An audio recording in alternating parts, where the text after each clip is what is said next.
Hello guys, welcome back to my channel, and today we're going to continue to take a look at the scenario with civilization starts over. We're currently in episode 29 of the series, and in the last episode we saw the first part of World War One, known also as the War of Development, because things are getting developed. We got brand new bombing things, because now they're actually starting to bombard countries in battle. Like it's the first time they properly do it. Also, we see new brand new technologies for also navies, and we also have some prototype. I don't know how to say that, but early versions of planes. This is what it's called. Well, but in the last episode, we kind of saw what was happening, and no, this is wrong. But we concluded with Egypt, Caspia, Crimea, a lot of countries joining war the side of the maritime domain. And at this point, it's just looking like a jumping. But now, just get straight into it. Because the first thing that will happen is Belgium retreating from their offensives, of course, which will leave the Balearics into pushing back and getting really, really close. But now we'll see also Cameroon will push back and free themselves finally. And now Belgium is losing in Africa. This is bad. Like, really, really bad. But it can get worse. It can. Because now we're going to see Crimea going there and starting to invade Poland. Poland only starting to thinking about surrendering because oh no, they don't want to face the jumping of a lifetime. And now with this they have to divert troops, and not only that, but the Baltic Empire can actually make a front line just to weaken Poland a little bit. We'll see Polish troops will be forced to retreating, and the Baltic Empire has practically saved themselves from collapsing.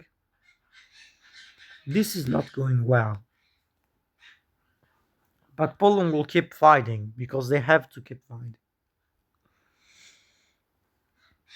But now Belgium is feeling the pressure and is going to decide to do something very risky, which is going over and knock out the Baltic Empire from Denmark and save their ally also.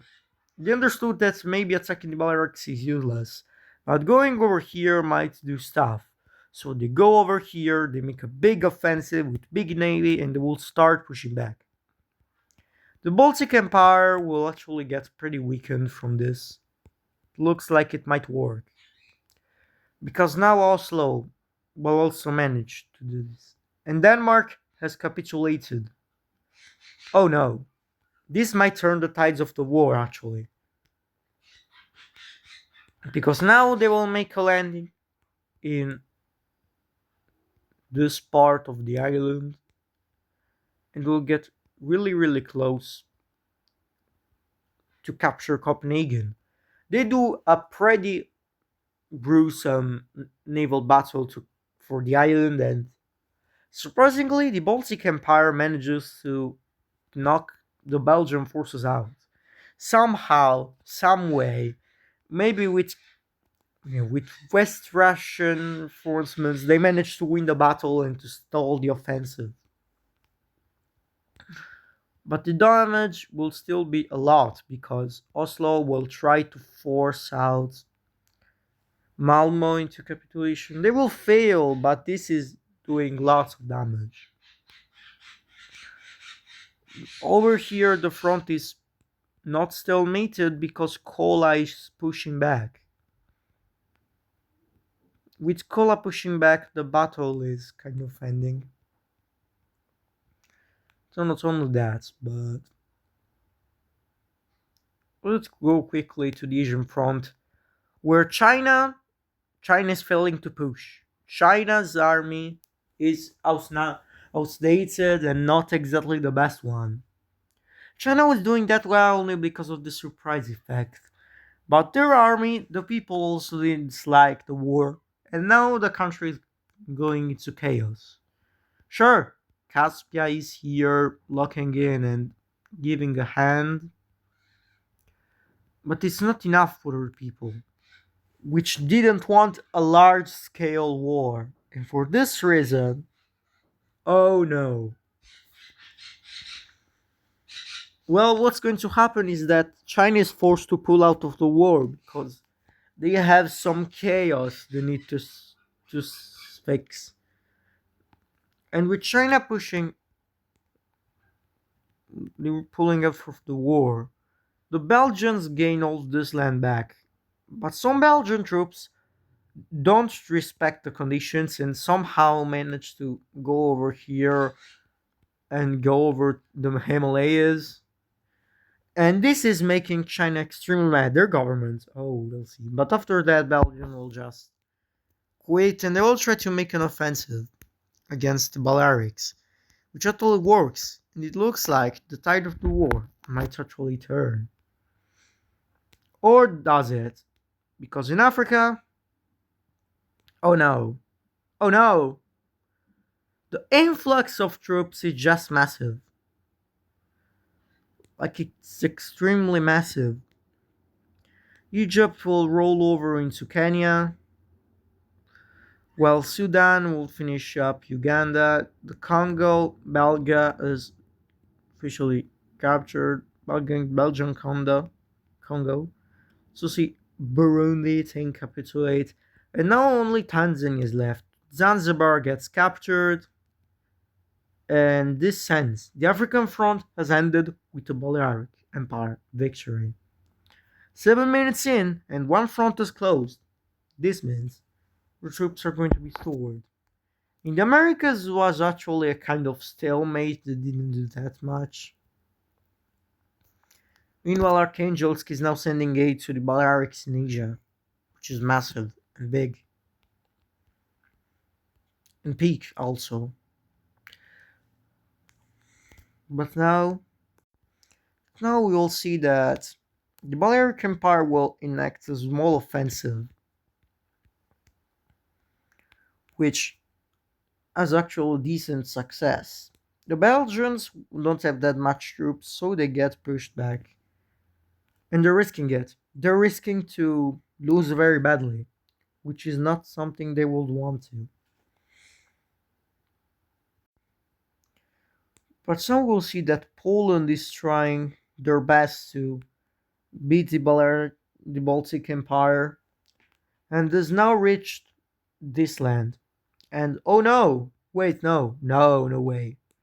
The German Holy Land actually gets liberated. Oh, that island. No, it's not getting liberated, that one. The Baltic Empire is still closing this trade. The Baltic say it's still pretty much closed. And now they're getting stuck. They just remembered this, and now they're getting actually stuck. And they can't advance further. Like they really can't. Like they try to, but they just can't. The Baltic Navy eventually will manage to land again and just repel. Not only that, but it seems like they might turn the tide of the Baltic front. But now they're going all in against Poland, which is thinking low key about surrendering, especially after Crimea gains this. And so, after this other victory, another defeat, we'll see the Polish army surrendering to the forces of the Maritime Dominion. This is a huge capitulation. This is pretty huge win, and now it might get better and get worse for yeah. But now be careful because it's going to end pretty quickly. Because now going to see a pretty big operation getting planned. And that operation is an invasion of India. And it all starts by this. We will see Gujarat popping up, Gujarat rebels. They got kind of massacred from. They didn't get treated very well for Muslims. Their plague kind of devastated them.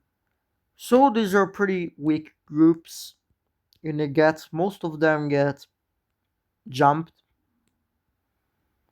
except this one which is supplied by Caspia, and this manages to do really well because of this. And this is the first part of the operation, like the really first part, getting a small push into India, but it's really small. Oh, and also Gujarat rebels are in the Maritime Dominion. After that, we'll see Caspia attacking in the mountains. They're way better equipped than the Belgians are. For this reason, they managed to invade Kashmir and ignore geography, and this leads them to do pretty well. With that, the Balearics now with troops from Archangels can help from most of them. Manage to do this, and also Guangxi will do this, which is completely confusing. But now they want to capitulate the Tibetan Dominion. But how do they? How? Because it's pretty hard to invade.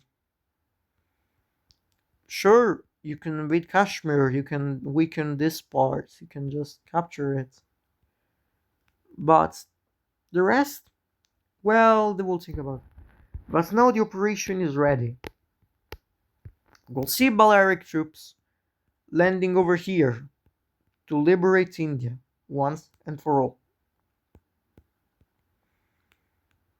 The Balearic Navy pretty much defeats the colonial navies of Belgium and Oslo pretty quickly, which leads into this happening. And it's really showing how much strong the Balearics actually are, because they're performing extremely well in this war. And now it seems like the plan is not going.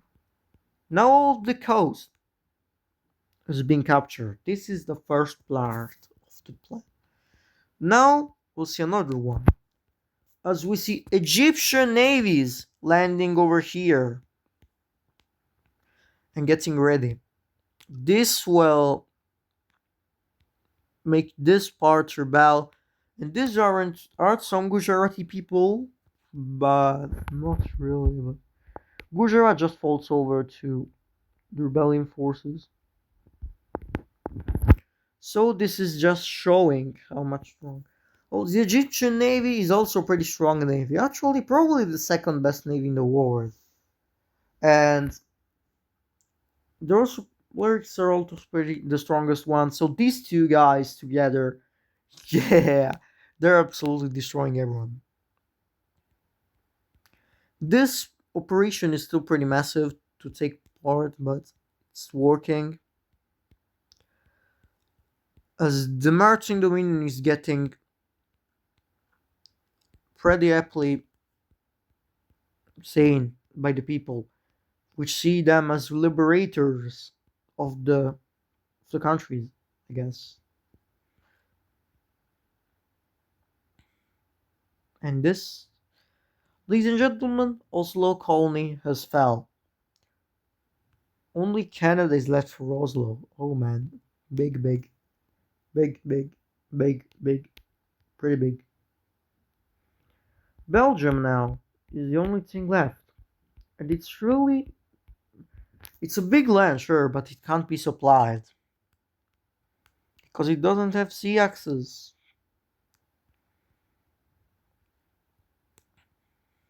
And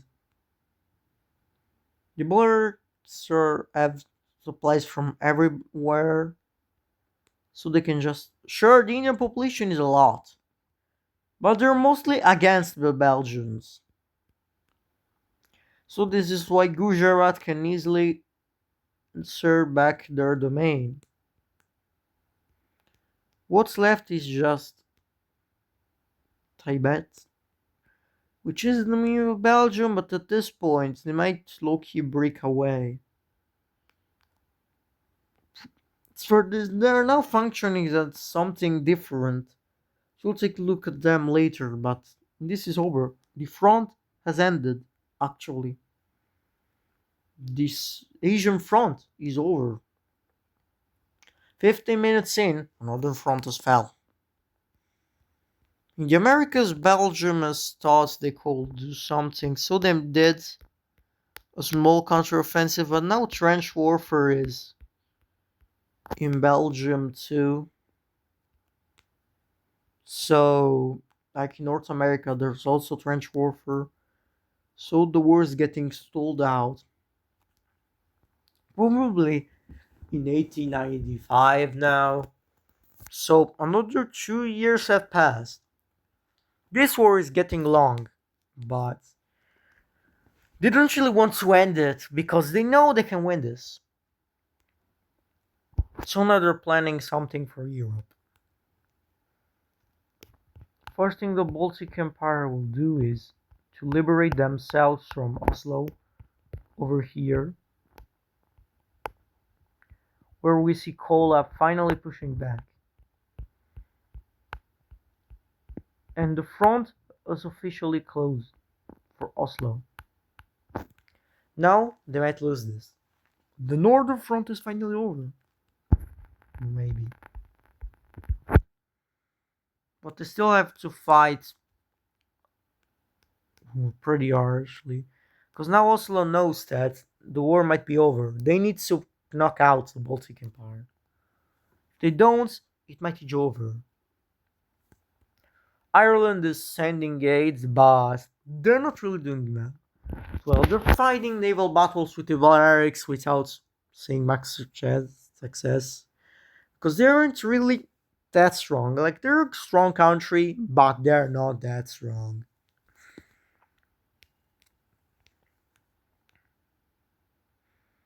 But over here, it's just still a stalemate. Trench warfare is really taking the lives of everyone. But now we're going to see the next plan, which is going to kill the Americans. Well, not really kill, but liberate. This is what the Balearics say. And this is what they do. They start a massive invasion into the Americas. Which over time, with all the supplies, with all the aid they have, it meant they managed to reach Lake Michigan. Not only that, their navy will still lock in and they will reach Oslo final colony. And they will already push them back out of the US. And then they will still go over here and still invade and still invade. But now most Belgian forces are surrendering. The vision of Canadian Oslo hasn't started yet. We see New York falling over. And now Ireland is actually annexing some Belgian colonies to protect them better. How the tides are turning. Extremely weird way. But now, after this massive offensive, we see pretty much something interesting happening. Belgium cannot supply this colony anymore, and it's going to merge with Oslo. This is forming an extremely weird thing. And while they try to annex everything, they do lose some provinces over the way because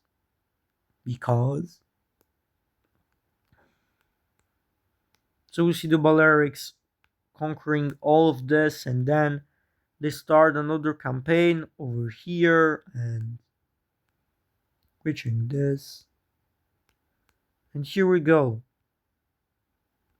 Belgium in the Americas has capitulated, but the American front isn't really over yet. And it's extremely huge to fight. Remember, all of this There's a lot of the war fighting for the Balearics. Cameroonian troops have arrived over here. They can do this. They can neatly win.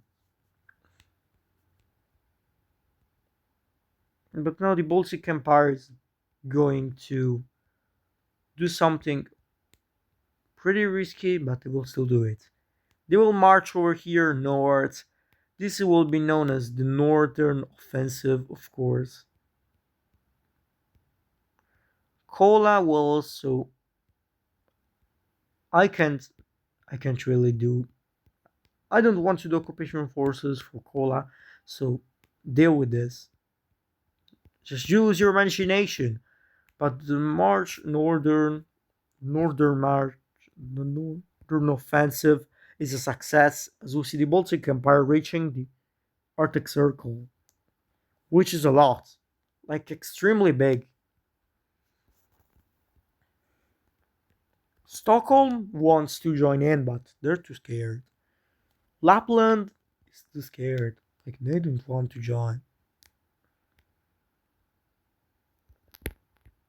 Oslo, meanwhile, is trying to lock in, but this is really the max they managed to do.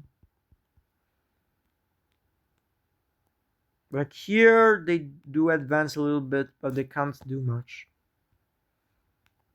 They're getting defeated in every single place.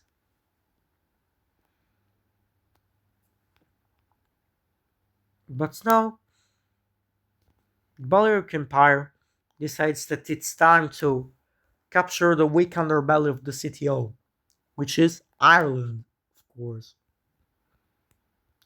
So they will make an offensive in the 1996, probably some years surpassing, probably 1997, 1898. But they go here and single-handedly ruin Ireland's colonial plan. This makes them extremely sad, and now they might actually lose hope. Because now the Balearics have a plan to set in motion. But to set in motion that plan, they need to push back. And so they send some troops over here, they manage to liberate this land. And now Belgium is losing on the Balearic in Europe too. They don't need too much over here, they just push back a little bit just to weaken the Belgians and make them scared. Also capture some Swiss provinces. But the Alps are really doing a lot to prevent everything. But now their plan might actually come to fruition. This is going to be the biggest offensive ever made. It's going to be an insane plan which can work. You see Balearic troops landing in Cornwall. Yes, freaking Cornwall. How do they do it? Well, they also do invade Normandy. Of course, a little bit of Normandy needs to. This is an extraction offensive. The Belgians will actually push back pretty quickly, and by that, most troops will flee. The navy is still pretty good, so they managed to capture Cornwall because also the people like the Balearics, they see them as liberators because Cornwall was a country, but they got invaded by Belgium. But now, after seeing this, see the Balearics are going to rampage over here. They will reach Wales, which was another rebellious province, so they managed to capture that. And now they will start the plan of a lifetime. As you see, the Balearics Navy and the Ireland Navy meet up. They lose the island of Man Strait, and then, oh no, they have arrived. Ireland will try to resist, and they will actually manage to push back a little bit. But it's no use. Their coast will pretty quickly fall over. And after this, the war is ending. The Irish still survive, and to save their country, hopefully, they surrender. The Baltic Empire will do something really interesting to them in the peace treaty if they manage to win. But after this, CTO members, which is now Oslo and Belgium only, they're shocked. One of their biggest allies has just fall over like that. I thought this invasion is pretty weird, the British Isles invasion. But they can do it with all of the allies they got. Now the Baltic Empire, who here will push back, finally liberate. The Baltic giant has woken up, but this time for real. So we see them cross into Oslo actually. They're having a true front war with Oslo. The northern islands over here, the other areas are getting evacuated because it's a little bit hard to control, so they're getting evacuated. This is the reason. Did we also see a pretty big invasion happen over here and the liberation of Denmark because Belgium has other problems. They can't escape Denmark. They really can't. They need to put back on other places. So Denmark will get liberated freely, like that. But it's not over yet. Now we'll go over to the Americas. We're almost in the 1900s. In 1899, we'll see another big offensive just to weaken Oslo a little bit. The colonial forces could really just surrender because the Boers don't really want that much land out of Oslo colony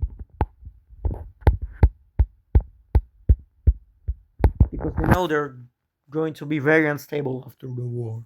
They win. So they do other this. And then they can just offer peace to the Oslo colonial front, which will actually kind of accept. Canada is now getting freed from Oslo. They're two different things now.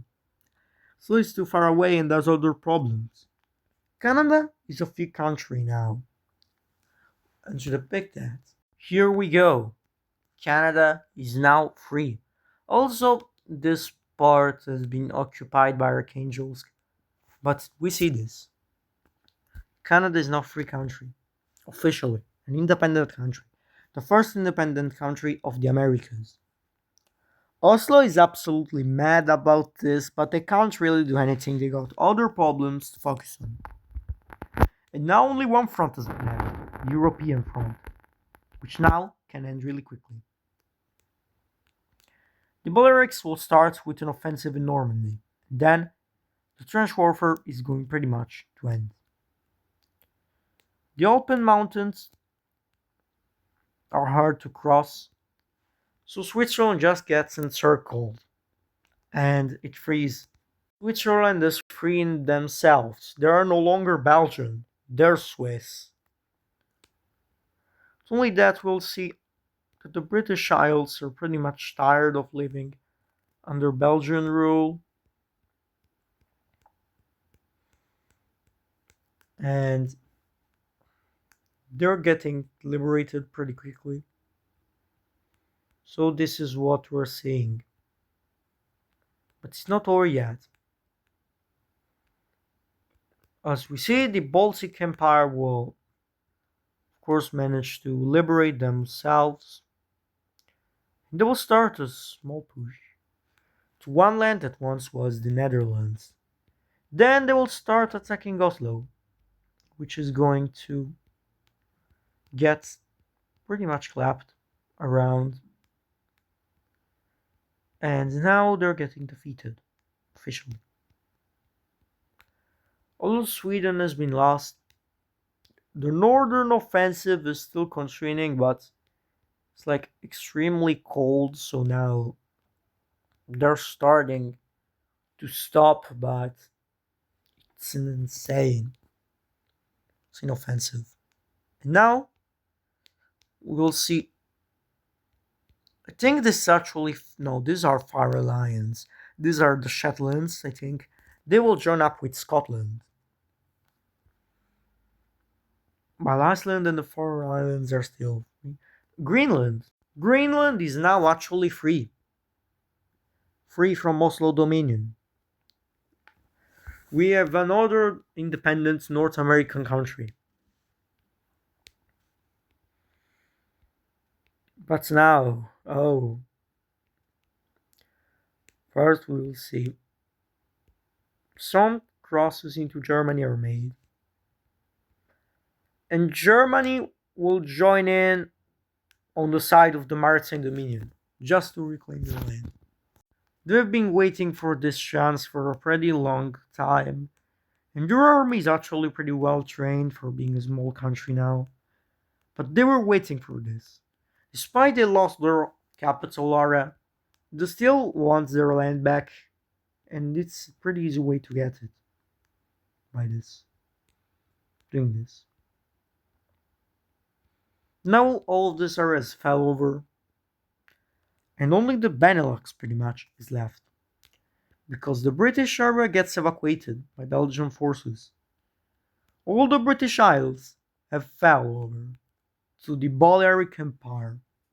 The Balearic's might.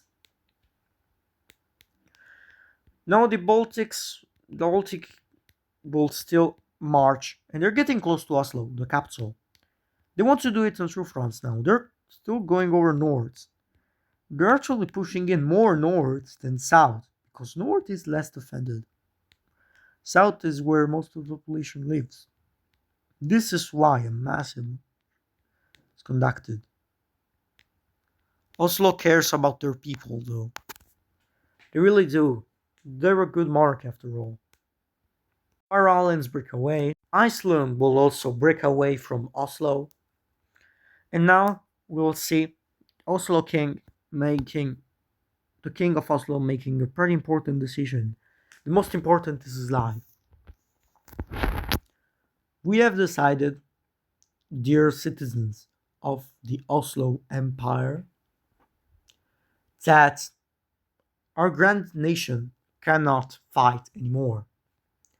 Our empire has pretty much been destroyed, defeated, and weakened in several ways. For our citizens, we have to stop the fight. We have to surrender. But one day we will rebuild. We will come back and be as strong as ever.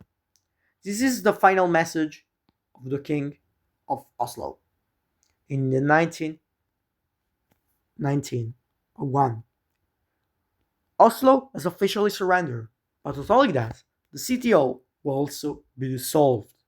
Belgium is now alone against pretty much everyone. And this is not going to end well. Because the first thing they will do, Balearics will take control of the... Oh no, I forgot how this is called, like... Straight between France and England. Why do I know how it's called in French and not in English? I know, I forgot, I don't know. But that thing. Please tell me in the comments I forgot, please. But anyways, we see this is getting conquered pretty quickly. The Belgium is now on their last breath. But now, an ancient enemy, an ancient rival, an ancient nation, which has seek this opportunity. Their people have never extinct.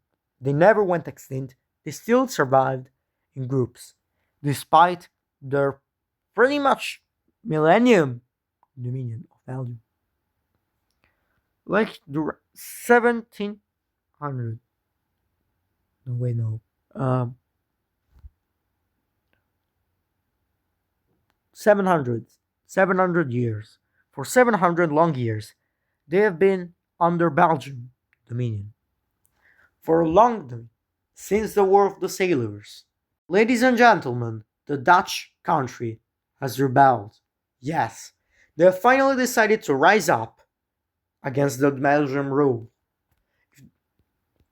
If they did it sooner, They've been repelled, but now they won't. Because Belgium is pretty much dead. This is why the Baltic Empire didn't invade into the Netherlands. Because they knew a country was going to rebel sooner or later. But now we're going to see another country come back. Ireland has rebelled from the Belgium rule, and despite all of this, Belgium isn't thinking about surrendering. No, no, no, they want to fight to the last breath.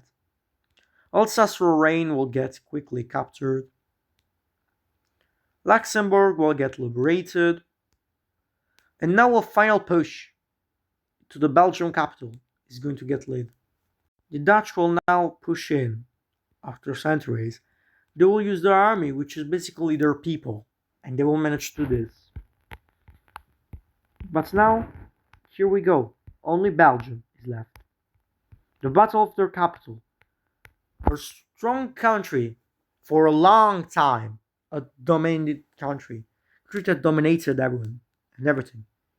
But they got a rival. A rival which already defeated them in the past and overtook them pretty soon. Now, they're alone. Alone. They can't be saved. This is going to be the last fight they will do. And after this, Belgium will capitulate. Ladies and gentlemen, World War One, the War of Development, is officially over. Well, there's still a thing, a small thing. But we're not going to cover it this episode because it's pretty long.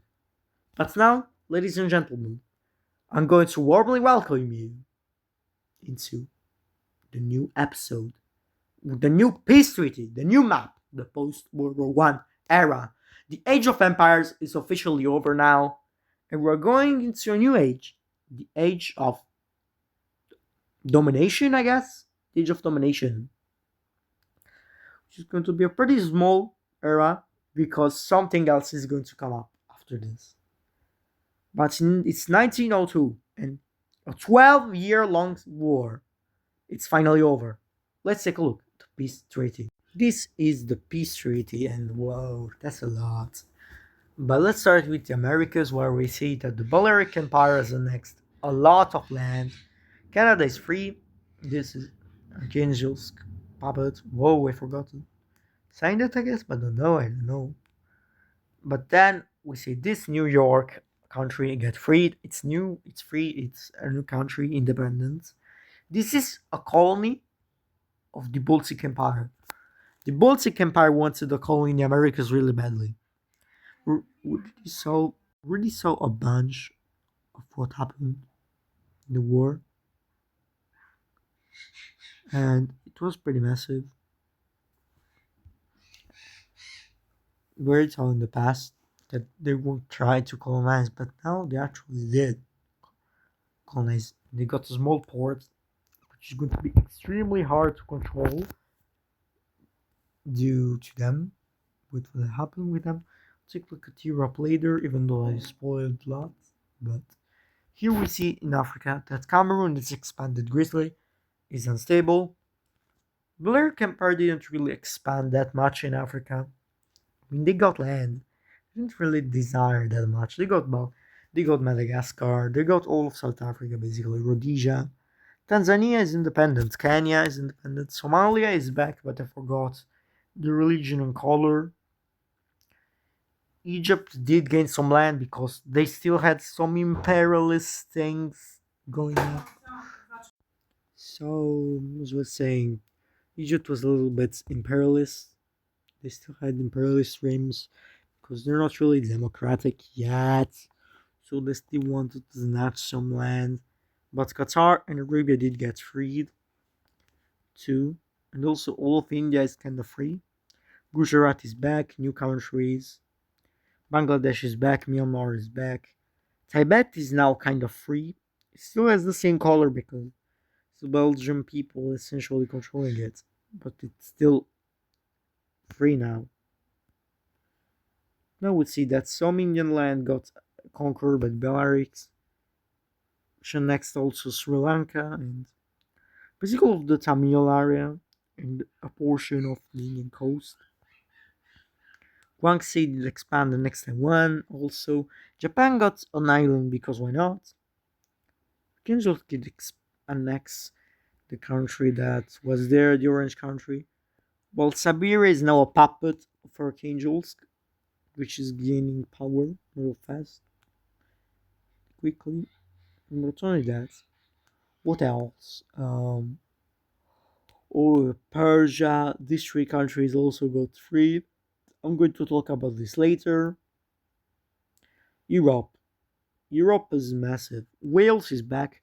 Cornwall got their dreams of independence betrayed by the dirt imperialists of Balearics, who just wanted land, because the conquest of the British Isles is going to be extremely celebrated because it's the first enemy defeated.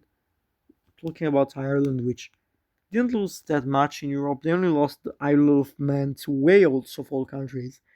Wales got the Isle of Man.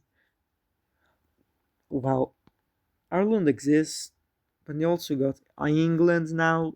So the British Isles have lots of countries. But also most of French lands got into the Balearic Empire.